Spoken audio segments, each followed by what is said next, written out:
Bonjour et bienvenue dans cette vidéo où on va voir comment on utilise une formule, alors soit d'air, soit de volume, soit de périmètre, comment on l'écrit bien. Et ça va aussi nous permettre de réviser un petit peu ce que c'est que l'air que je vais faire avec ce rectangle. Donc ici on a un rectangle de longueur 5 cm, de largeur 3 cm, et notre but c'est de mesurer l'air de ce rectangle. L'air, je rappelle ce que c'est la mesure de l'intérieur de la figure. Et qui dit mesure dit unité de mesure, donc ici on a le centimètre carré. Et la question qu'on se pose, c'est combien de centimètres carrés on peut mettre à l'intérieur du rectangle. Ici, bon, les nombres sont assez faciles, donc on peut le compter directement. 1, 2, 3, 4, 5, 6, 7, 8, 9, 10, 11, 12, 13, 14, 15. L'air est de 15 centimètres carrés. Il y a quand même une autre méthode que de faire comme ça, et c'est de là que sort la formule de l'aire du rectangle. Ici on a 3 lignes, il y a 5 carrés par ligne, donc 5 fois 3, 15, donc il y a 15 cm carrés. Alors comment on écrit maintenant? Alors première chose à faire, ce qui est bien, c'est de dire ce qu'on est en train de calculer. C'est l'aire du rectangle.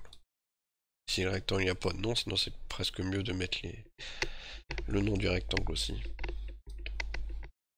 Deuxième chose à rappeler, c'est la formule qu'on utilise. Dans votre leçon, vous avez dû le voir les années précédentes, pour calculer l'aire d'un rectangle, c'est longueur fois largeur.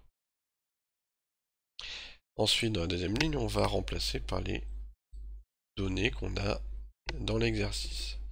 Donc ici, la longueur, je remplace, c'est 5 cm. Et la largeur, c'est 3 cm. Ce qui veut dire, c'est que quel calcul on va devoir faire, c'est que 5 cm fois 3 cm.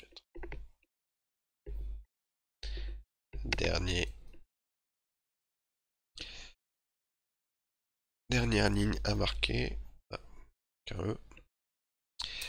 Marquer le résultat, donc 5 fois 3, ça fait 15. Donc soit les nombres sont aussi faciles que ça, donc on met la réponse directement, soit n'hésitez pas à poser votre opération sur le côté. S'il y avait marqué 24 fois 17, le faire de tête, c'est pas évident.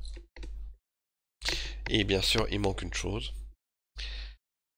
Alors, c'est 15 quoi? Bah, c'est 15 cm carrés. Surtout pas des centimètres. Donc voilà, j'espère que vous avez compris. Rappelez-vous bien de tout ce qu'il faut mettre quand on calcule l'air, enfin quand on utilise une formule en règle générale. Et je vous dis à bientôt.